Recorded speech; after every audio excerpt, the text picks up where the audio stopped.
Everybody, welcome back to the Beyond the Peloton podcast. I'm your host, Spencer Martin from the Beyond the Peloton newsletter. As always, I'm here with Andrew Vontz from the Choose the Hard Way podcast. Our special guest this week is Riley Sheehan, who just signed a big 3-year deal with the Israel Premier Tech Pro team, also a winner of the recent Paris Tours race. Riley has been an up-and-coming rider for the last few years, kind of bouncing around between high-level amateur teams, low-level pro teams, who had a big breakthrough at the end of this last season after racing a full season of crits with the NCL team, the Denver Disruptors. This is a highly unusual jump from what you would describe as the minor leagues to the big leagues, and quickly proved his worth as a rider and got a 3-year contract with the team. We will talk to him about that now, but Andrew, do you want to say a quick word about your podcast before we get going? Yeah, for sure. You can find Choose the Hard Way everywhere you listen, at Hardway Pod on social and at choosethehardway.com. Just had Alexis Skarda on, lifetime Grand Prix competitor, XC Marathon national champion. And I actually have Kimo Seymour from Lifetime, the head honcho over there at the Lifetime Grand Prix series, on the podcast coming up. So come check it out. And I mean, Riley, I think let's just go hot right out of the gate. So we know that, you know, you're headed to the World Tour, and also you're in Boulder, correct? Or you're somewhere in the Front Range? Yep, here in Boulder. So what made you decide to go World Tour instead of getting a backpack and a small dog? I don't know. I don't think I didn't want to be permanently into the Subaru backpack small dog life. I think not mountain biking either, or 14er climbing. I kind of 2 wheels was good. Don't need to get on that. Yeah, get on that small dog train. Yeah, I've had Alexi Vermeulen on my podcast. Great guy. I love his work. I have noticed that the small dog backpack thing is totally taken off. Like if you go on Pro Cycling Instagram now, a striking number of World Tour pros are now stepping into that small dog backpack game. Yeah, I mean, I've never had a pet my whole life either. So, I mean, I don't know. Maybe don't want to risk it for the biscuit for, Yeah. Well, this is like the ultimate. I mean, it's ultimate growth hacking. It's actually, we're joking about it, but it kind of shows like the dire existence for a cyclist outside of, I guess, the sheen of the top level, where it's like, you ready to get a dog in a backpack and get on Insta and try to get in the algorithm and get some people looking at you. So yeah, you're very lucky to be with Israel Premier Tech, I would say. The thesis of that. No, yeah, it's been I've gotten I've been super fortunate and lucky. Just like the opportunities, just getting into that program was huge. Because before that with the NCL and Denver Disruptors, that was great. But I had the dreams of World Tour and pro racing in Europe, and unless if you have a dog and you're riding with your backpack, it's kind of hard to race in the US and make a job out of it. So I'm glad to be in Europe without a dog on my backpack, I guess. Yeah, I mean, I feel like we might have gotten to the end of the dog in a backpack jokes, but I did just open Instagram because maybe a listener could confirm this. You can shoot me a message at Hardway Pod on Instagram if you like. I could swear I saw a photo of Lada Kopecky. Yes, with the dog in a backpack. Am I mistaken? I think you're thinking of Demi Vollering. Oh! And she wow. blew up from this. Okay. Like, think of how everything she's won. Like, probably that's what I'm saying. Best rider in the world currently, and this is like what she's known for. Okay, yeah, she went to another level. Anyway, all right, that's enough dog in a backpack talk. Oh wow, it's one of the first things that came up when I. Yep, there it is. I find it slightly depressing. It's kind of a sizable dog. This is a larger dog. Anyway, Spencer, I know we got serious business to talk about. We need to talk about, if you're at Valmont, it's like 28 degrees. Do you go with a mixed tread? Do you go with a file tread? But seriously, Riley, hats off. Congratulations. Massive season. What do you feel like the next year is going to entail for you? What are you planning on doing? You want to point at the fence and tell us about a home run?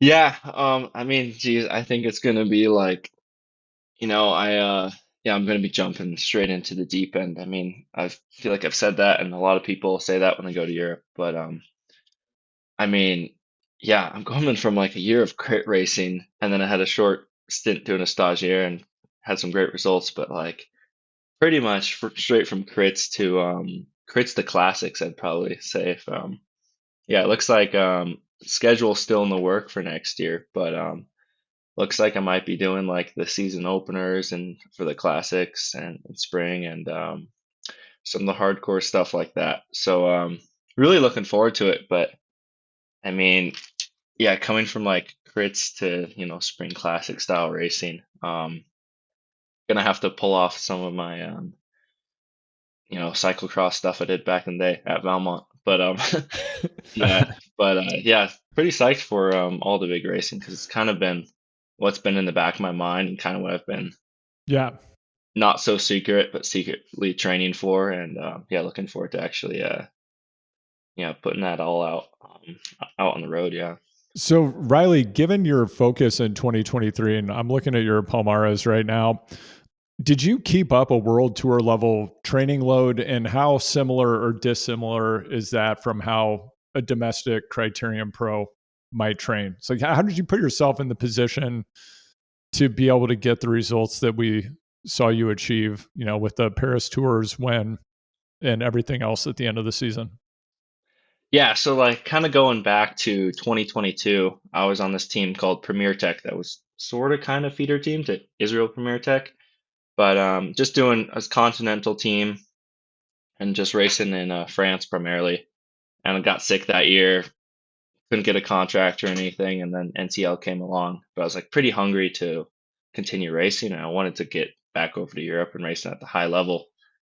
And so I knew I was like, all right, I got this NCL stuff, and I'm psyched because yeah, it's going to be some good racing. But in the back of my mind, I was trying to train as much as I could. Really, I was trying to do a lot of specific short stuff for the crits, of course, but I definitely kept up that high volume, big hour training weeks, doing these big kilojoule rides and everything that I think paid off pretty well.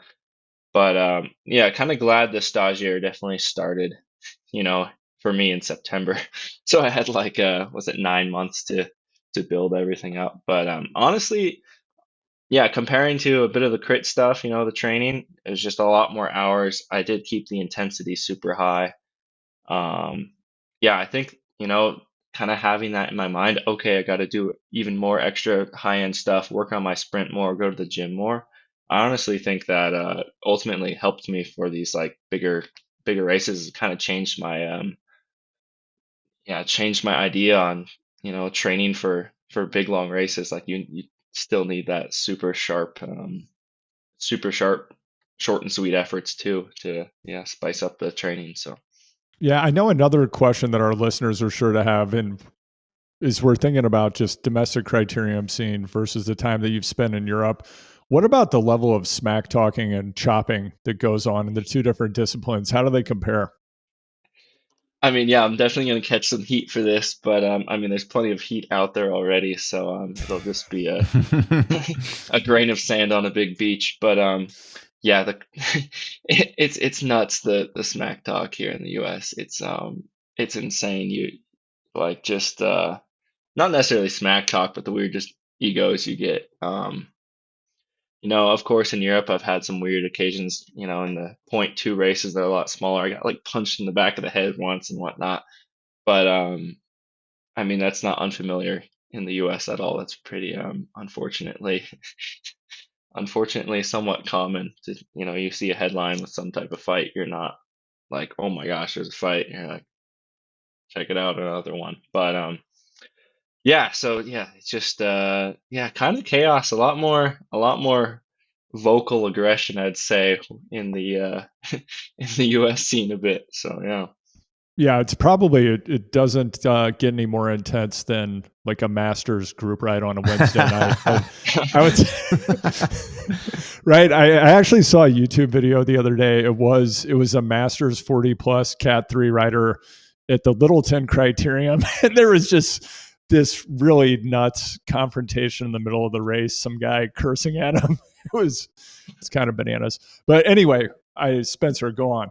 Oh no, I was just going to say, I always had this feeling, Riley, or wanted to say it in the US, but it's like, it's out of control. Like the level of aggression that's not pushing kilojoules into the pedals is absurd. And it's like, maybe let's work a little bit harder on being better cyclists. Like you guys could be faster and then you could just ride away from these people and you wouldn't have to fight with them. Like, yeah, it feels like the focus is on the wrong thing. And I feel like this is a Tarantino movie, this interview. We're going forward. But for those unfamiliar with Riley, you grew up in Boulder. Your dad, famous cyclist Clark Sheehan. I think he was on Postal for a while, but on a lot of good American teams. There's like I forget the specifics of it. There was this 7-Up team, and they had Dave Zabriskie when he was a nobody.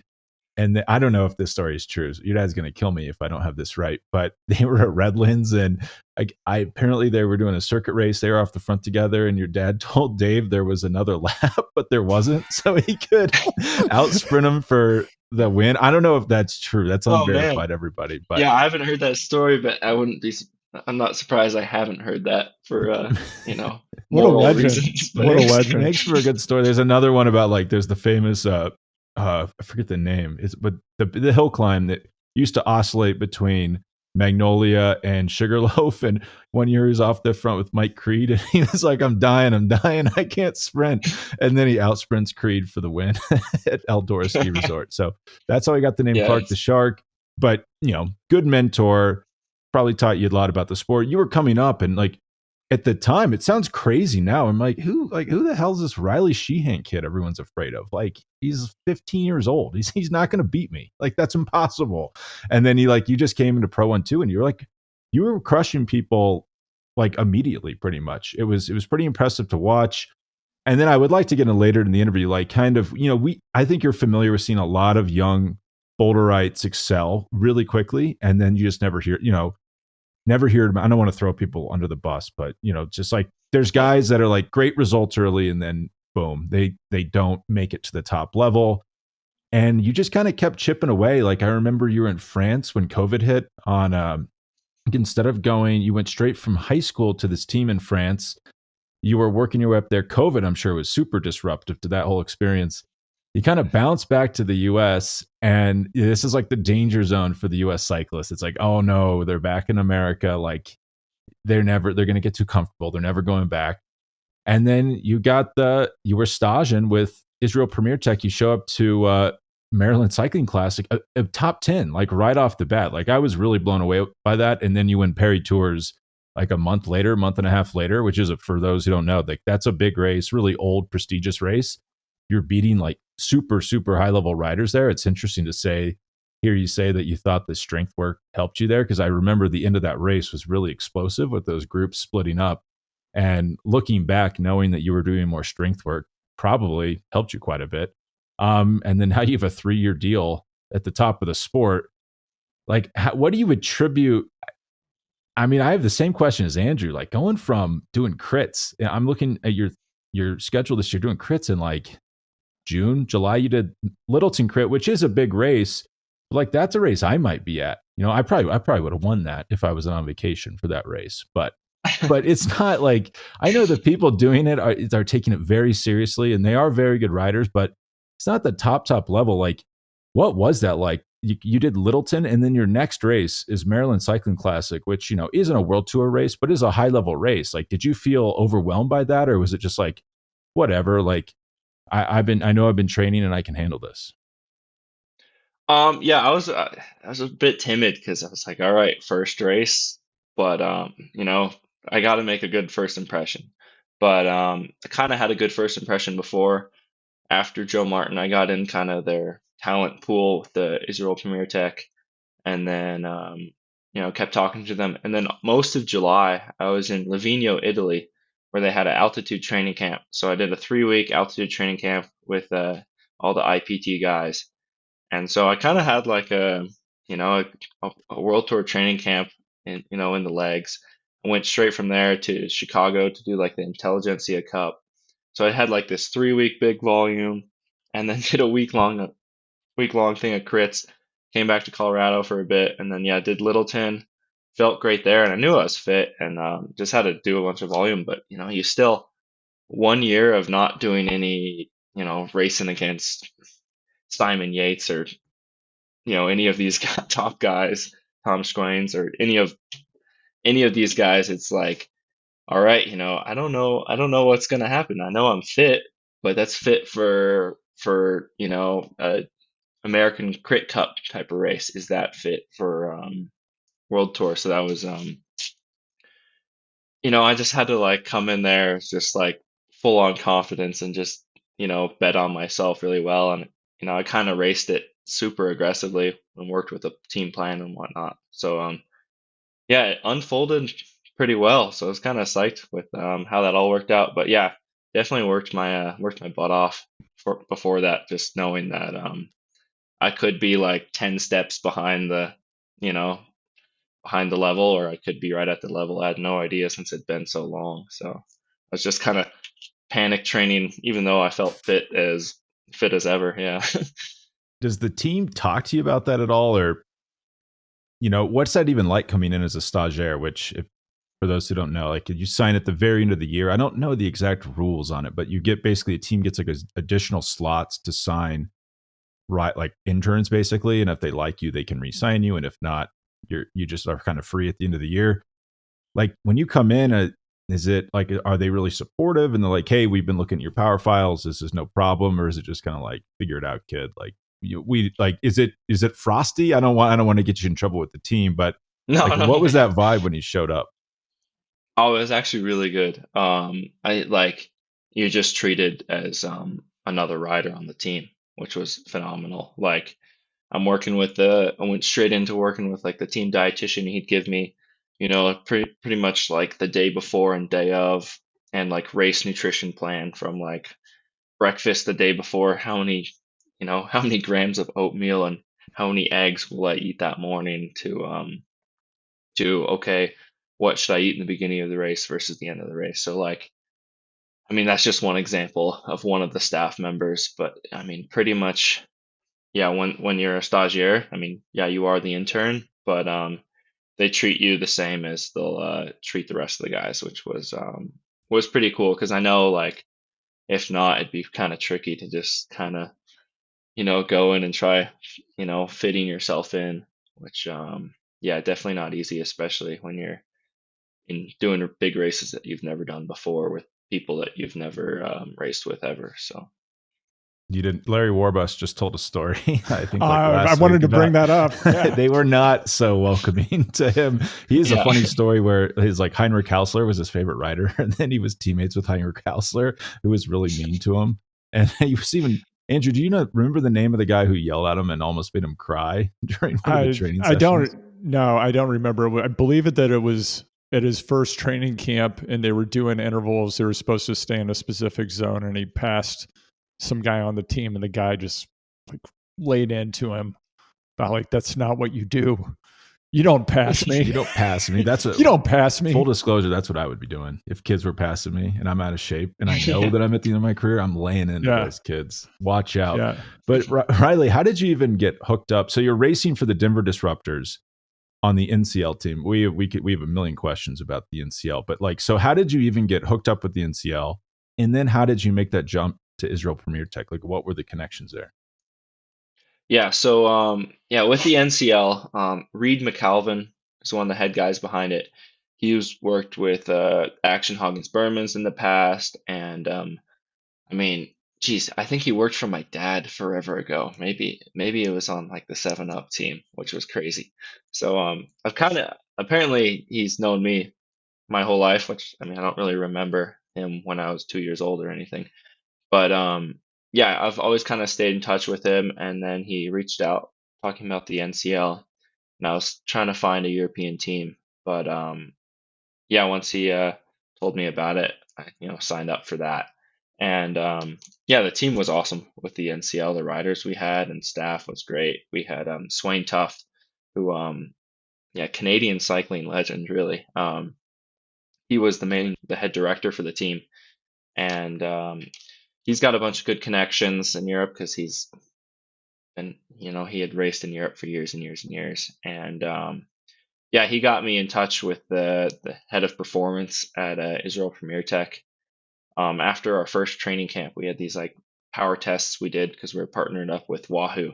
And yeah, I laid out some good numbers and we had a conversation afterwards. He's like, hey, I know you're doing this crit stuff and everything, but do you want to go back to Europe and everything? Because I can help you out. And yeah, from there on out, it was a great relationship with Swain, and we really pushed really hard for all the opportunities, and it worked out really good with Israel Premier Tech. Got in their kind of talent pool, and yeah, they kind of followed along the rest of my stuff, the Joe Martin victory, and yeah, the rest is kind of history there. So yeah, Swain Tuft, he's an interesting guy. Like I remember meeting him for the first time and being like, this is not. I was in the Four Seasons Maui working for Ryder Hesjedal, and this guy came in the elevator, and I thought he was like, because he had like a cutoff. He like had a nice bike, but like jean shorts and like a cutoff shirt, and he had been out for a ride. And I was like, whoa, like this is kind of an interesting look for the Four Seasons. And then I found out later that was Swain Tuft that was there to train with Ryder. Definitely an unusual guy, but a lot of connections, like a long career at the top level, which you don't really think about with him because he's kind of has so many other pursuits. But when you were racing for the Denver Disruptors, like even before you had that conversation, were you thinking like, I got to get back to Europe, like that's where I got to be? Or was it just kind of like, I'll just race this season and see what happens? Oh, from like the day my season ended, and last year I did the Tour of Romania, and 2022 did Tour of Romania. That was my last race of the year, and I kept that. I don't really keep my numbers from races, but I kept that number, and I was like, oh, I really hope this isn't my last race. That first day of off season, I was like, all right, next year I'm doing everything I can to move up, because yeah, I did not like. And then just knowing, signing for a U.S. team after getting back from Europe, like you said earlier, they might get too comfortable back in the U.S. or whatnot. And it's just, once you take a step down, it's hard to take that step back up, because you kind of have that on your resume, you kind of took the step back for whatever reason. And yeah, so yeah, pretty much since the end of the 2022 season, I was like, all right, I gotta get back up to Europe and get back up to the high level. So once you got back, well, I guess this isn't quite getting back over there, but I wanted to jump back to something you mentioned earlier in the interview. You were kind of talking about what I think many consider to be the optimal and typical preparation for the Intelligentsia Cup, which is a 3-week altitude camp. Can you talk a little bit about, we've heard about, we've seen the YouTube videos, we've read the articles about what is actually happening at an altitude camp. What is it like? What was it like for you? Like what went down? What was a typical day like? How did you fill your time? I mean, yeah, I filled my time by yeah, just riding a lot, but no, more seriously, yeah, it was awesome. I came there like straight from yeah, straight from Colorado, so it was like super jet lag. But like Colorado, we have altitude here too. So I was like, you know what? It's easier to get over jet lag than it is altitude. So I kind of have like the edge, for the first week with like I don't need to make any altitude adaptations and whatnot. But no, it was a good camp. Um, Pretty much just a lot of volume, pretty pretty much 3 weeks in a row, just high volume. Livigno is pretty interesting town because it's like a weird part of Italy where it's just kind of a big duty free. So other than like seeing a lot of cyclists, you kind of get a bit of traffic like kind of up the mountain of just all these Italians pretty much, coming up to get a great deal on, their 3 liter of vodka and a big pack of cigarettes. Just So grabbing a giant Toblerone bar. yeah, exactly. As Yeah, big as the exactly. car. So It makes it yeah, worth it in yeah, bulk. yeah. So kind of weird vibe there, but yeah, it's a great area for training because you got all these different directions and you can just drop right into Switzerland, and Switzerland's got the best roads, honestly. I think in Europe they're just so well maintained there. It's yeah, just smooth, great mountain climbs. But yeah, the camp, is, pretty much massage and osteo every day. We had meals just for us, created, cooked at the hotel and whatnot. Dietitian was there. We did some like skin fold stuff. had a couple chats with the management. It was a bit tricky because the tour was going on at the same time. So yeah, other than just putting a ton of volume on the bike, there wasn't too much craziness other than that. But yeah, I was expecting to do all these specific things and whatnot, but no, it was pretty nice. It's just like, yeah, World Tour training camp is pretty much just go up to a, a hotel in the mountains, eat some good food, and ride all day, like, and then get a massage after, and then finish off with watching the tour. Like, it's kind of the life, actually. I look forward to more altitude camps. So. What were, so, like, let's say you're sitting down for breakfast with, the other altitude camp attendees. What's typical chit chat? Like, what are you chopping it up about? Oh man, it kind of depends. I mean, with the tour going on, there's always talking about the tour, and then there was a couple other riders that I think there was four of us who were like kind of the test out before the stagiaire. So like we're like the intern before the intern. So it's kind of us just like talking around the team drama and racer drama, and who's in the team next year, who's out the team. Oh, you think, we're gonna get a stagiaire spot or whatnot. And then with the rest of the riders, just talking crap around the table. I don't know. It's yeah, just a bunch of dudes chatting, I guess. Nothing I don't know, nothing too crazy. Were you guys chit chatting about someone's bike being set up incorrectly on the team? Was that, well, like what like intensity are they having you ride at? I assume they're not just like go out and get after it, get some miles in. Like, are they giving you prescriptive, like we want you this much time in this zone? Yeah, so we're kind of split up into two groups most of the days, like a sprinters group and a climbers group.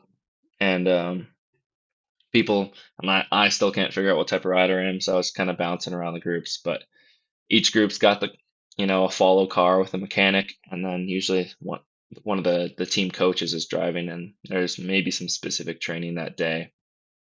But a lot of it was just general endurance. A couple times they had like one of the coaches come out on an e-bike, and they'd pace us up a climb at whatever watts per kilo for a certain amount of time. Yeah, so it's kind of cool. There was a bit of interesting stuff going on there. It's kind of nice to have the follow car, so you can just, hey, I need some water. All right, here's a fresh bottle. And the motor pacing stuff was super cool. I've never done it with like an e-bike on a climb, but it really gets that kind of race feel where you really got to hold the wheel, and you don't, you're not breathing in the fumes of a scooter, a little Vespa. So yeah. Boulder might be nice, but you get outside the mountains outside of Boulder, pretty rugged. Not many. If you don't have a follow car, you might not be getting any food. You might not be getting any water. So it's nice to have the follow car for sure. And that was before the Intelligentsia Cup. Is that right? Yeah, yeah.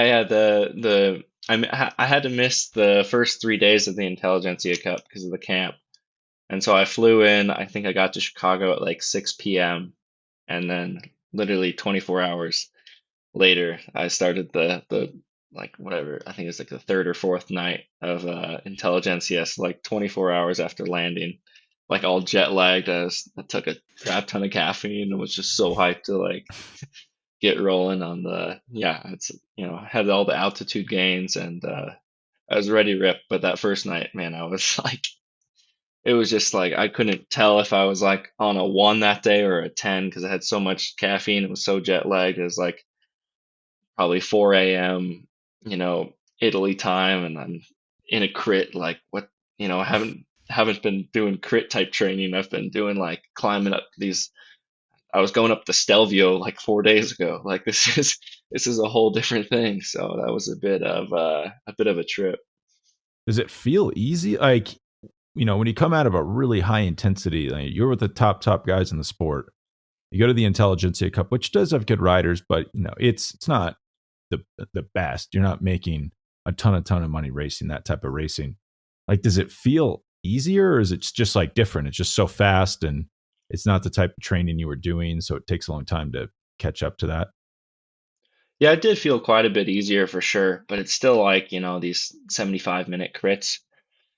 It's, almost everyone there, you can just, you're not going to run out of bullets until maybe 50 minutes in, 60 minutes in.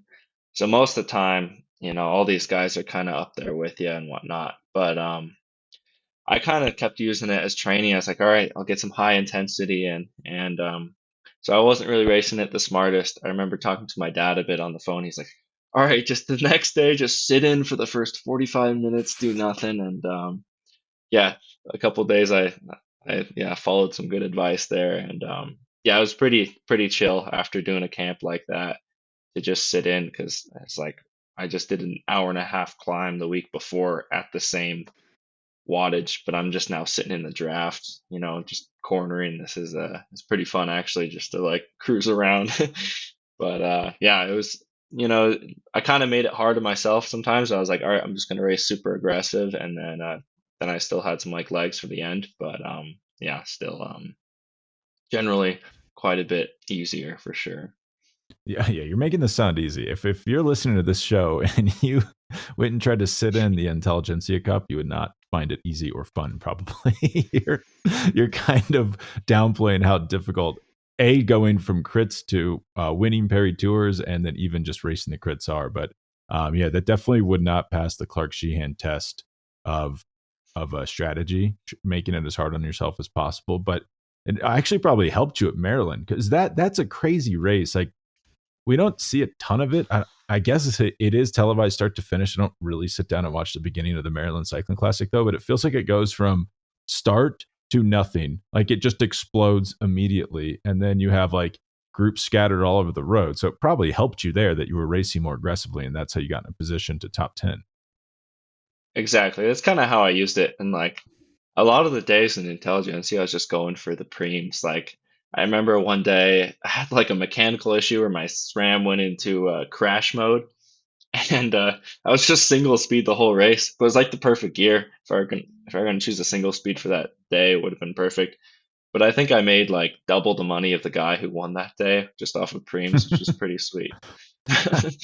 But yeah, with Maryland, it was yeah, pretty much we did the pre-ride the day before and whatnot, and just like all the dinner time conversation stuff was like, all right, I think it was like 86K in. We do this descent, it's kind of technical, and then there's this like 2 minute climb, it's gonna blow up, and so it was just kind of those first like 80K. I was like, all right, we're just gonna wait till it blows up, and then yeah, once it blew up, it was yeah, it really blew up. I remember being in the front group, and I was like, geez, we got a long ways to go, and there's only like, is it like 20 or 30 of us in this front group? This is kind of odd. I've never really been in a situation with like 120K to go where we have like, it's almost the final selection. But with the heat that we had there was just like that was gnarly. Like nobody had any power PRs that day just because of how hot it was. Everyone was just trying to handle the heat as much as possible. I think in like the final circuits, it was like 102 degrees, which was yeah, it was hell. Yeah, it's a So miserable heat too. It's not yeah. not an easy heat to ride in. And you were telling Andrew and I about your contract negotiations with Israel before Perry Tours, so like around this time and then after. Can you walk us through that again? So I heard you kind of didn't secretly, but you signed without any press that a 3-year deal, one of them on the development team, and then after you won Perry Tours, you got a new deal. Can you kind of walk us through how that worked? Yeah, so like I had a good Maryland result. Got ninth there. Felt pretty good. And they're like, all right, well, we want to, we know you can race, but let's see how you can race in Europe. And I was like, come on, guys, I've been racing in Europe the last 3 years before in France, like, So I was like, I was super eager to really prove myself. I did the Super 8 Classic, and it was my first race in Belgium. And yeah, on all the selective areas of the course, up these like cobbled climbs, I was up there with the top guys. And then at one point in the race, I made the breakaway with Vanderpool. It was his first race after winning Worlds, Matteo Trentin and Victor Campenaerts. And I was like, all right, I think I'm surrounding myself with some good guys. Like the training's paid off a bit. I'm dying, but just happy to be here. And then the next day, uh, did some good support role for one of my teammates. And yeah, after that weekend, I was like, hey, we spoke about, you want to see me racing in Europe. I think this last weekend's, shown I can be there.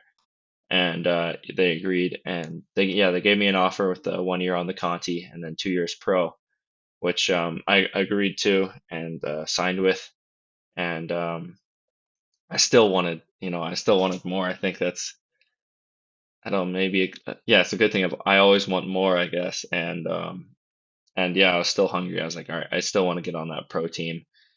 I knew they still had one more spot that was like, who knows if it's open or closed, but there's still a chance, and yeah, I went full gas, and then Perry Tours happened, pretty life-changing, yeah, result there, and then went to Japan for the Japan Cup and pulled off another good result there. And on the bus back after the after the Japan Cup, I was talking to the general manager, and I was like, "Hey, I think I'd love to start the conversation about the pro team." And then yeah, here we are now, 3-year deal with the pro team. So let's go.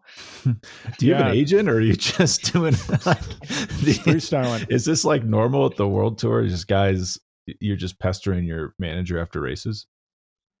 So yeah, it's pretty common. I think most guys have agents nowadays, but I think I've been really fortunate enough. Like I've had my dad help me out a bunch, and a bunch of other people. Swain Tuft, who I've kept working with, has just been a great resource for me. And the way the relationship kind of built with IPT was I don't know, I felt super comfortable, and I kind of wanted to do it man to man.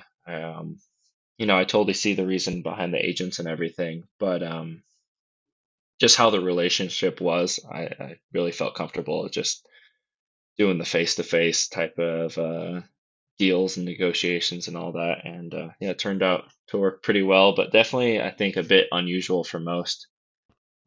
Was definitely guided, towards a lot of different agents, and some agents reached out. But yeah, for now I was pretty happy with just doing it, with the people I had behind my back, like Swain, my father, and a bunch of other folks as well. So I want to go a bit deeper on that, and I'm sure Spencer anticipated that I would have this question, but you mentioned you were in a breakaway with Victor Campenerts, and something we've talked about a number of times on the podcast in the past year is if you were in a breakaway with Campenerts, or if you were in a lead out train with him, does he actually have a draft?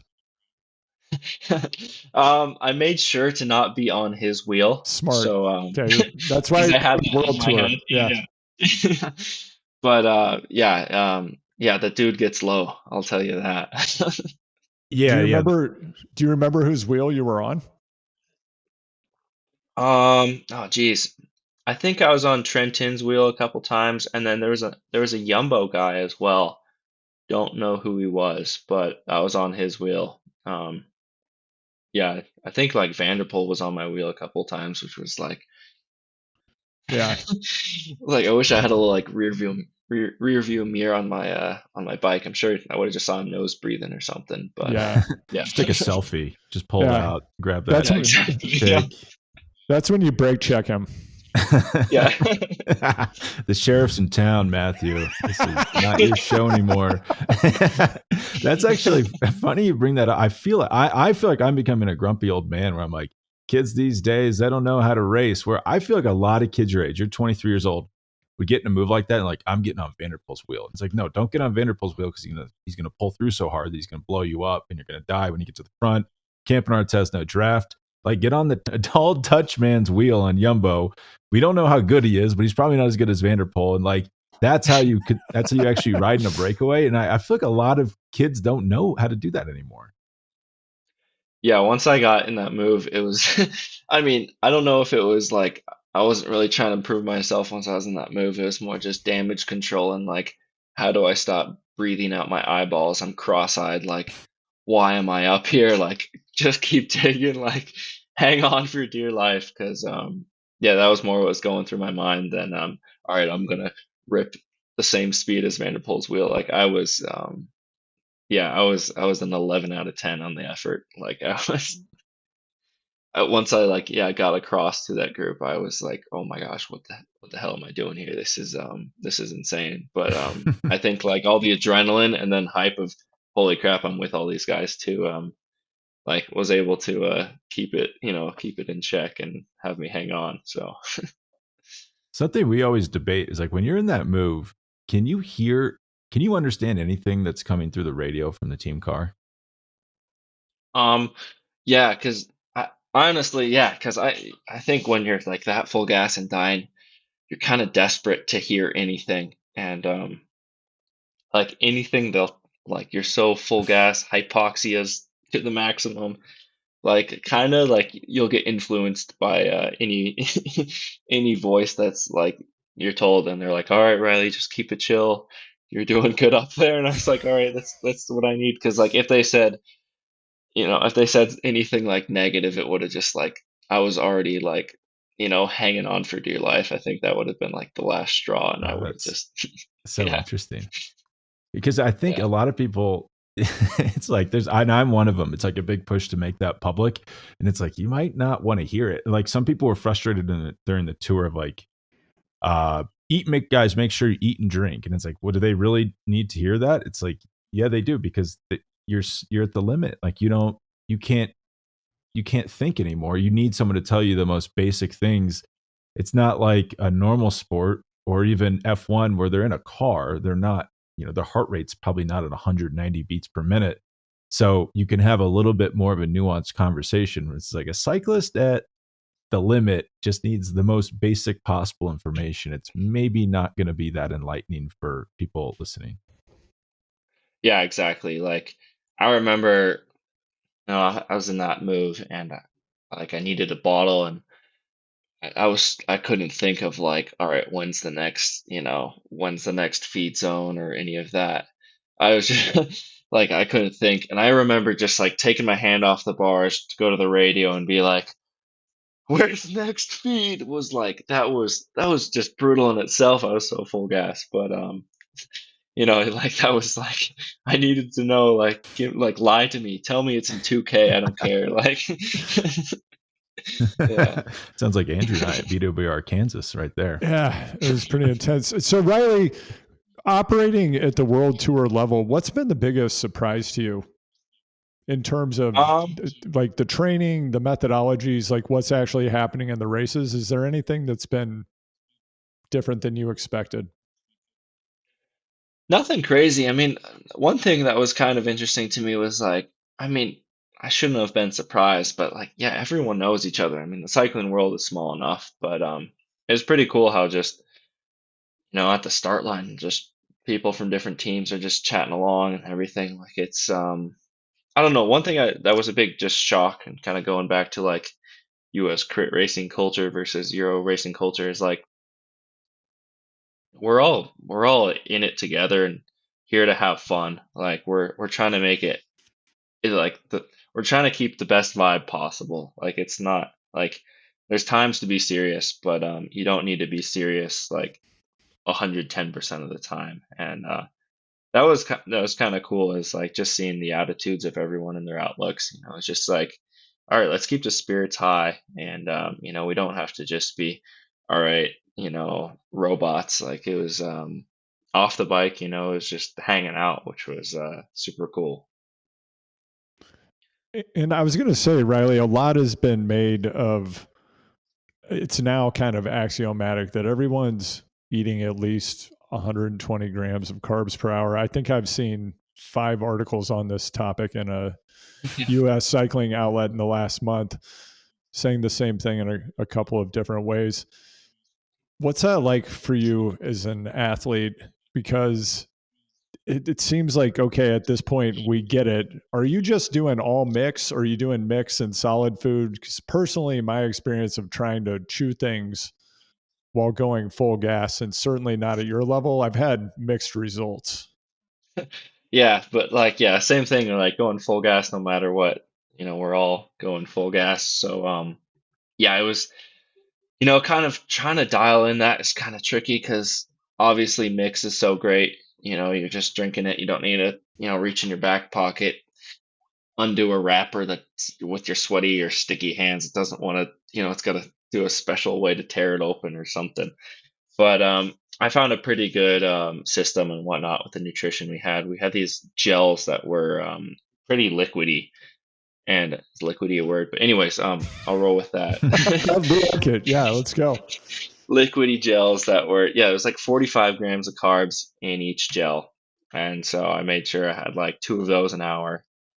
And then like some of the bottles we'd have would either be like 30 grams of carbs or 60 grams of carbs. And I'd start with the ones with 60 grams of carbs.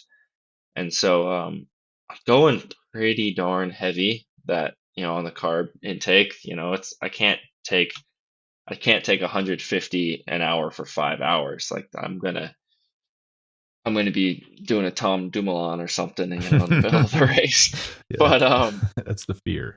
yeah, so it's kind of like finding that balance and whatnot. But yeah, it's a bit hard, but with training, I just learned yeah, you really got to train the gut as well. Like that is just, I'm sure those articles have said the same thing as well. But yeah, just doing that the same in training is kind of rough. But yeah, solid stuff. It's rare when I'll have it. We kind of in like the neutral zone. The Swaniers made these rice cakes, which was pretty awesome. Like not the or like Rice Krispies, not like the typical Euro rice cake, but like a Rice Krispie treat, which was Nice. more of just like a nice little snack. It was only like 20 grams of carbs, but instead of like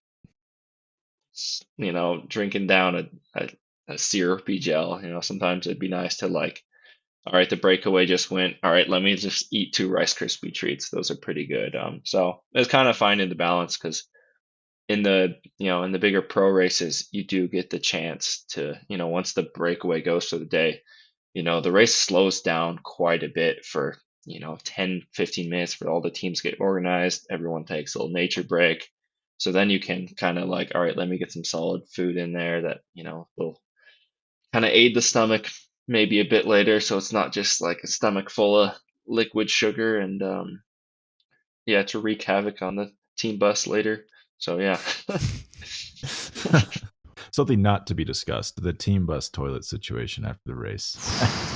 We would get flagged if we discussed that on Spotify. And how do you train that? I've often wondered, like, let's just say you're in Boulder, you're training, you don't have access to team cars. Like, are you're just carrying everything in your pocket, or how do you do that? Yeah, frame bag is the move, man. Like I got this little frame bag. I remember years ago, like 2016, right before 2015 was it? It was like right before the bar bags got all popular. I had one. I was putting all my bars and stuff like in there. But no, frame bag's even better. It's more aero. But anyways, yeah, I'd have like a big Ziploc bag and just like, all right, I got my two, was it 750 milliliter bottles, with probably 120 grams of carbs in there in each bottle. And then, yeah, I get a big Ziploc baggie and just like get the scooper out from the drink mix and just like scoop that bag full. So then I just throw that in the frame bag. So whenever I stop, then I don't have to spend, you know, $10 on three Gatorades or something. I can just kind of go and fill up the water at the gas station and then just dump my own mix in and whatnot there. So yeah, kind of just loading up the pockets for sure. It's a bit of a chore, but I don't know, maybe training with a little extra weight is good too. Has the team changed how you eat off the bike at all? Have you made any changes to your diet? Um, Not too much. I mean, it's just kind of always like can always be a bit healthier for sure. But yeah, I've definitely changed a few things, like coming into a race and whatnot. Like I like my salads for sure, but like coming into a race, I kind of lower the fiber intake. There's little things like that. I mean, on a recovery day, it's just having less carbohydrates, I guess. But yeah, it's. I'm trying not to overcomplicate it too much because I know it's so Right. easy to just like focus on these some little things, and then you're just like, all right, 24/7. I'm thinking about should I really have had that piece of toast I had last night before bed? Like, is that gonna like if once I get into that mindset, then it's like then you're stressing and then you're stress eating and then you're 4 kilos heavier than you should be. So I Yeah. think for me at least, the less I've stressed about that and just, all right, I'm gonna ride a lot, and then when I'm riding a lot, no matter what, my calories are like negative, so it's okay. Yeah. I think Adam Hansen was the first World Tour pro that I heard talk about lowering your fiber going into a major target race. How frequently are you using that strategy? Is it for every race or just for special stages or specific races that you're targeting? Yeah, for most races, I'd say primarily most races, like especially like any 1 day race, it'd be like that. I mean, obviously, I don't think they're doing like a super low fiber grand tour. Of course, they got to have something in their system. I mean, you need fiber in the diet, but yeah, for the most part, it's kind of just like the 2 days before. You just kind of, all right, I'm not gonna have a big salad today. I'm gonna have maybe a small salad and whatnot. So it's not like any, I think just like crazy changes in the diet, anything crazy changes before a race is just kind of, it's going to give a shock to the body and, yeah. Yeah, I think I heard Adam Hansen originally talk about it in the context of targeting climbing stages within Grand Tours. Totally. But yeah, it sounds like it's pretty popular now.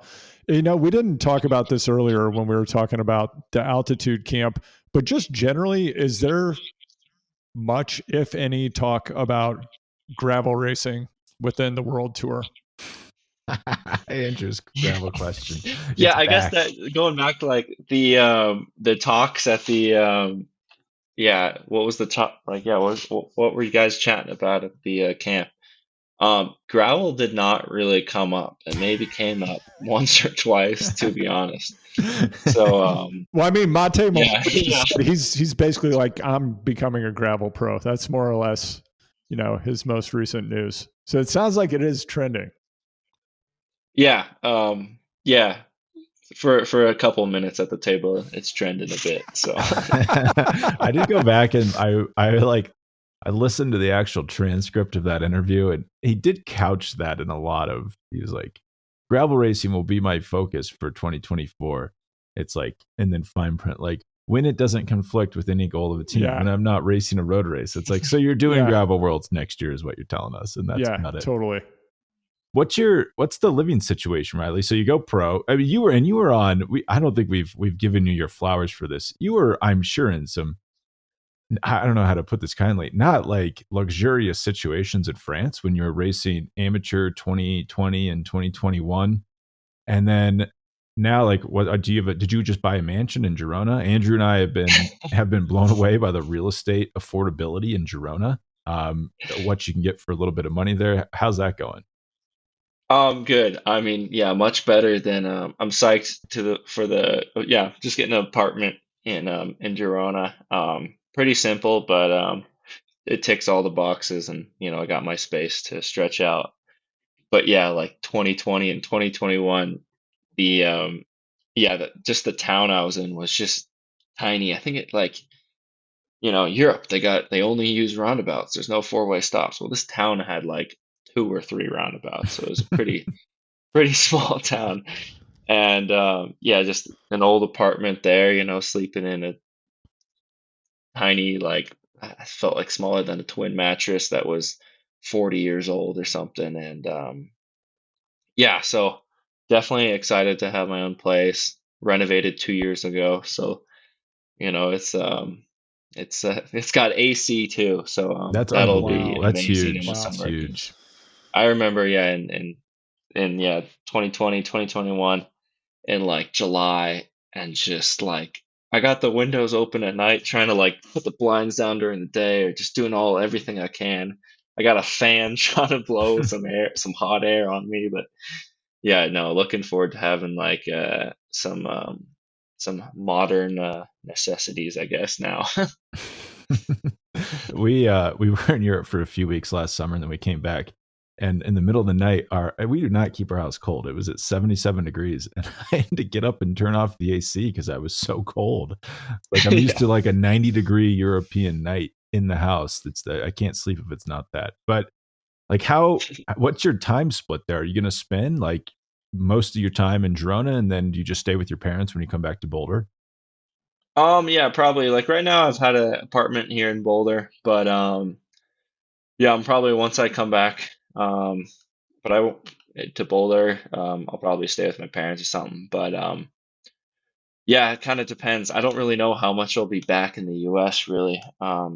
It's kind of tricky with the whole schedule. Like I'd like to be back for U.S. Pro, but that's shuffled a month earlier now because the tour is a week early and the Olympics and all that. So I might just be in Europe all year next year, which is something I'm completely cool with.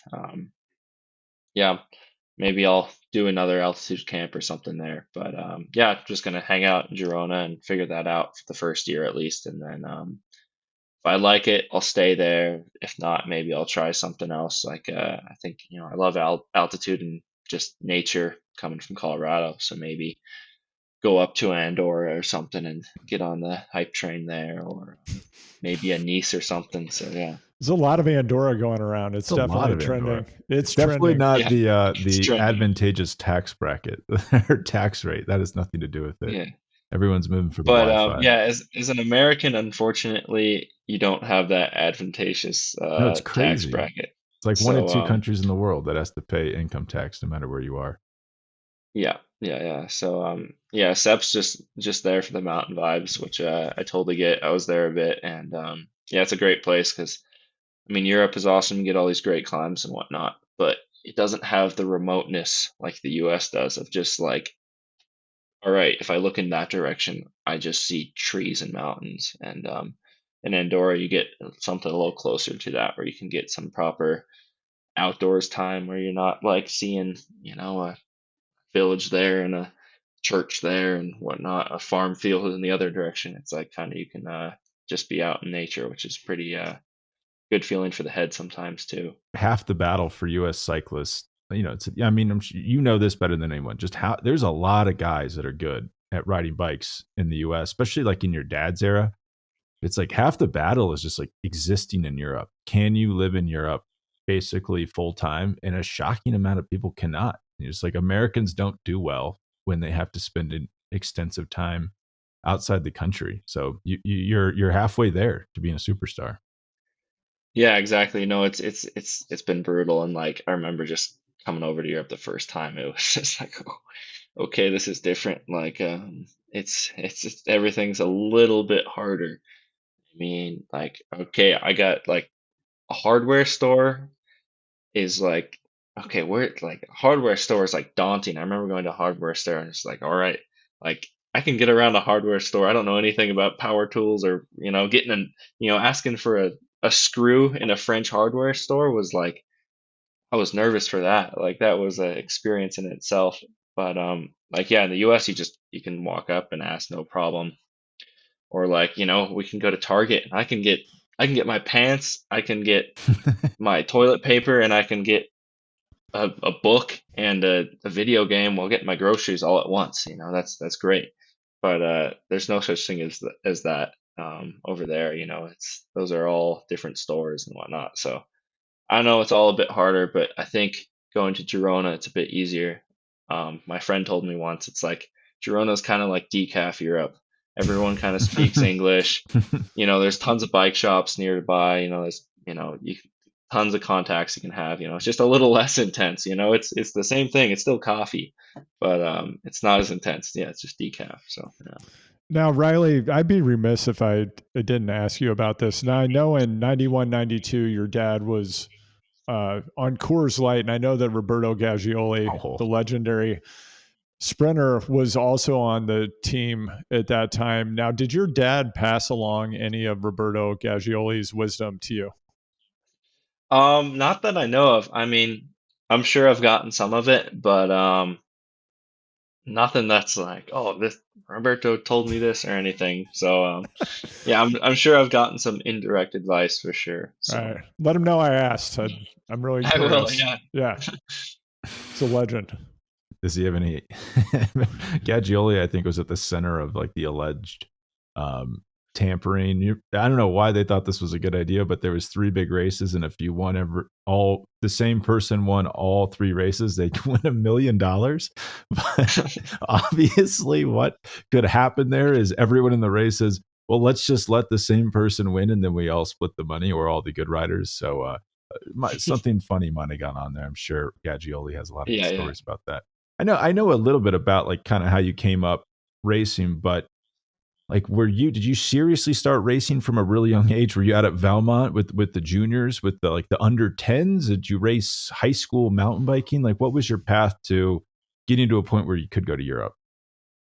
I mean, yeah, if I go back to like day one of thinking like racing my bike, I remember before I even knew what bike racing was, like I just grew up in a family who rode bikes. I knew my dad raced bikes, but I never like at a young age like was like, you know, too like educated on, the whole thing on that. But I remember just like growing up in like second grade being super competitive. I'd ride my bike to school with my dad and just like right before the school, like 1 block away, I'd always like try sprinting him and everything. So kind of feel like I found the competitiveness on the bike just from myself, just being competitive and being like, oh, I want to beat my dad on a bike. I mean, I'm sure he's letting me win, but yeah, kind of grew up around watching, going to the races, and then I wasn't really doing any of the like 10, 12 stuff too much. Around the age of 14, 15, I started doing a bit more road cycling. I did some track stuff and some cyclocross stuff as well, like BJC. And yeah, I did in high school. I did my sophomore year. I did, yeah, 1 year of the high school mountain bike league. I never really had a mountain bike. I just kind of enjoyed the road bike a bit more. So I was just doing going to the mountain bike practices on my sister's mountain bike, and then borrowing a buddy's mountain bike for the races, which was a blast. Was But that at Boulder High? yeah, yeah, Yeah. exactly. Yeah. But I mean, I got pretty lucky there too, because I mean, our football team was bad, but the the mountain bike team was bigger than the football team, which is kind of, I don't know. I think that's kind of cool to brag about that. Yeah, but around like the age of 15, I started to really like it a bunch. I got invited to like a USA Cycling Talent ID camp, met a bunch of all the hitters and everything in my age, and yeah, at 16 did a bunch of races, and then yeah, I did the junior tour of Ireland when I was 16, and then did like a Kermesse camp um, with a bunch of other juniors that like the USA Cycling had going on.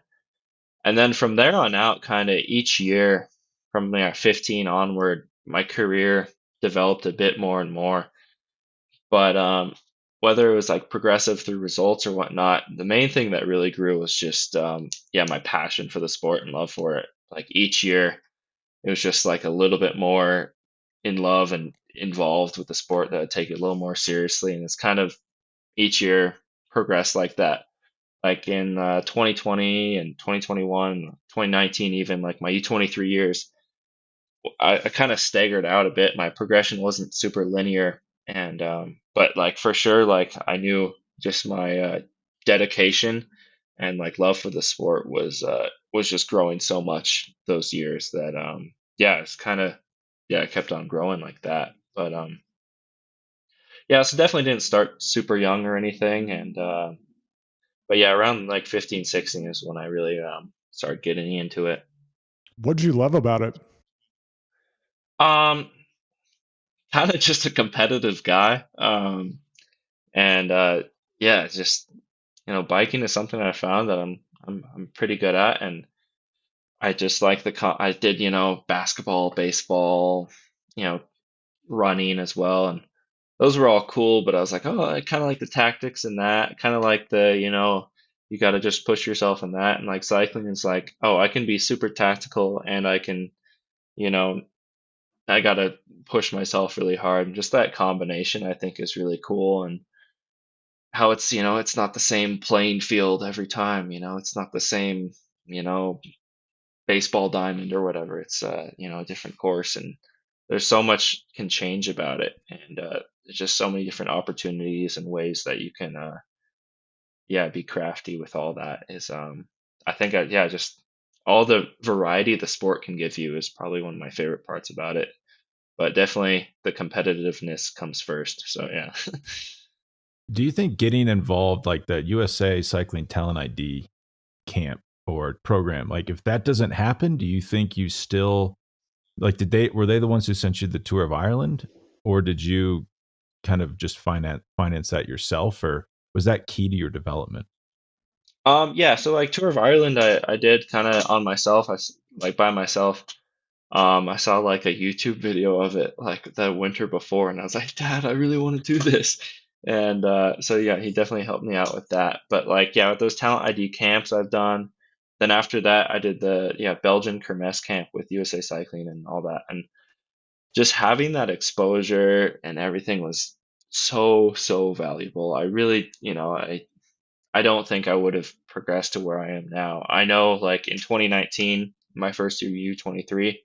I did the Tour l'Avenir with USA Cycling, and that inspired me to get over to Europe and France. And I know if I hadn't done that race block, I don't know where it may have just kind of fallen off. Like those race trips as a junior as well, just teaching me what the big leagues were like, against the top guys, like racing Remco at Worlds. Like, yeah, if I didn't get those experiences for sure, yeah, I don't think I'd be anywhere where I am now. So, Dude, what's the big difference you think if you're, let's say you're good, really good rider in the US and you go over to Europe? Like what's is it just the speed is higher? I mean, that's like that would be stupid question on my part if that's the answer, but or is there just like some way in the what is there a way the race is ridden that's like hard to adjust or even the size of the roads?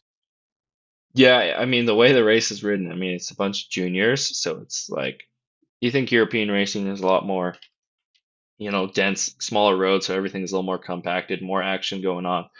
And then it's juniors, so you get like it's just pure chaos. But there's just a lot of it's all the best guys, and Europe isn't a big area. The U.S. is bigger than like to get all the top US guys together is a lot harder than to get all the top Euro guys together. And so just getting that exposure to the level, and if you find that you like it, it's key, because then you're like, all right, I want to do more of this. Because I enjoyed that chaos or something. And, oh, I saw a glimpse of hope in that one race that I want to do this. That was kind of fun when I saw 40 juniors crash in front of me and I somehow like parted the seas and made it through. I don't know. Yeah. Yeah, that's interesting. Yeah, 'cause I was just in SoCal thinking like meditating on the SoCal cycling scene, and it's really good, but you actually don't really Hmm. hear about, there's not that many people from like let's say below LA who like grow up to become world tour cyclists because you are so isolated. Like even to race other top people in the US is tough. You're probably just racing against a lot of the same people in your community all the time. You're not getting the cross pollination like you are in Europe. And if like let's just say a talented, let's say Riley Sheehan from 6 years ago comes up to you now and is like, "What do I like cycling and I'm good and I'm American. Like, what should I do to progress to the level you're at?" Like, what would you tell them? Yeah. I tell them like just, yeah, if you can, which is the hard part, the big, if you can, yeah, get over to Europe and do some of the racing there. I mean, it doesn't have to be Belgium. I grew up like, all right, you got to learn to race in Belgium. That's where the real racing is. It's real hard, and I totally believe in that. Like you got to experience that. But anywhere in Europe, you're gonna get you know a, a deeper field, and more experienced and stronger riders. Just an international experience is massive. So just if you can get any type of international racing exposure, or like you said, like just the cross pollination of different levels of riding, different styles of riding, and all that, where you can soak that up like a sponge is key. So just, yeah, take as many opportunities like that as possible. So how's the relationship with Sepp Kuss? My 3-year-old son, I told you won Perry Tours, like, that guy's from Boulder, and he's like, Sepp Kuss is from Boulder, or that's what he thinks because he's 3. And he was saying, well, who's the faster rider between the two? I said, I don't know. It depends on the course. And I'm looking at Koppenberg 2019, Riley Sheehan the winner, Sepp Kuss 8th. Is there a big rivalry there? Are you, I guess, always talking about that Koppenberg result that you just got the best of Sepp, and you might have to come back, and you guys might have to race it this year to see who can win? I think Sepp and I need to come back and race Koppenberg again. We've both had I mean, he's definitely had a bigger result this year, but Yeah, we've this both year. had some good breakthroughs, and I'd love to get that boxing match going again because I Sharp think and steel. yeah, exactly. Like it may be, comparing apples to oranges a bit as riders, but I'd say Koppenberg's a fair playground. Maybe a little bit one-sided since I've already beat him there, but You I have think that'd nothing be nothing to gain a good by doing it again. yeah, but I think I'd be game for the rematch for sure. So Is it inspiring? I mean, he's a very different type of rider, as you said. Like, is it inspiring when you see someone who came up, same state, kind of similar path? I guess he went to college and did the collegiate thing, which makes his Welta win even crazier because almost no one ever goes pro out of college. But is that inspiring to see that and be like, wow, it's an American that's kind of come out of Colorado to like win the biggest race one of the biggest races in the world? no, it's super cool. I think it's kind of one of the big things that I've seen that's kind of inspired me is just okay, another American can do it too, so maybe I can do it as well. Because if we didn't have any other Americans to look up to or anything, it's like you don't know if you can do it. You have no like going over. You got to take an 8-hour flight to go race in the country that they don't speak your language. There's all these other talented guys. Like, it's good to have somebody that's like, okay, they've done it, so maybe I can do it too. That was kind of the main reason I decided to go over and race in France. Was Matteo Jorgensen was on that Tour l'Avenir trip with me, and he did that whole year racing in France. And he's like, yeah, man, you should really do this. And just having, like, Sepp won the Vuelta is like, all right, now, think of all the other people who are, I'm from Colorado too. I had a similar, background to him. Maybe I can do this as well. And I think that's just, yeah, having those little like, okay, he did it, so maybe I can do it too is super cool. I mean, there's all the hard work you got to put in the behind the scenes, but having somebody who's done it from where you're from is massive. What do you believe is possible for you to achieve in your career? Yeah, it's I mean, it kind of depends on my ego the day, but I really think I could be a pretty good bike racer in all different types of racing. I've kind of been trying to figure out, okay, am I a sprinter? No, I don't think I'm not a sprinter. I'm not a climber. What am I? But I really found like I really enjoy like races with just some weird variety of something, and whether it be like a really rainy, cold day or Perry Tours has some gravel sectors on it. It's yeah. I think like whatever races that have that little bit of diversity to them, I think I could smash. I'd really, I really believe I could. Like winning a tour stage is something I think I could accomplish one day. I got a couple steps in between here and there, but yeah, I'd love to do something like that. And then just growing up watching the classics, those were always like my favorite races to watch. And yeah, seeing like I might be doing some of those next year and stuff is super inspiring because I kind of felt at home with the fall Northern Europe classics. Really enjoyed them actually. It wasn't just like they're cool to watch, but they're actually pretty sweet to race too. And kind of was figuring them out and positioning well. And yeah, it's something I feel like I could really smash. And yeah, so I got my eyes on a couple races here and there, but I think I need to keep keep testing the waters a bit more before I really have some big targets. Was that part of the appeal of Israel Premier Tech? I mean, it's funny you bring up Mateo because I kind of view him as the same type of rider, and he's in the same, here he was in the same type of situation where on Movistar, it's like, hey man, you want to lead the team at Flanders? Go for it. Like, we don't have anyone doing that. Like, imagine you're on Yumbo. You're gonna have to be pretty good to ride for yourself at those big races.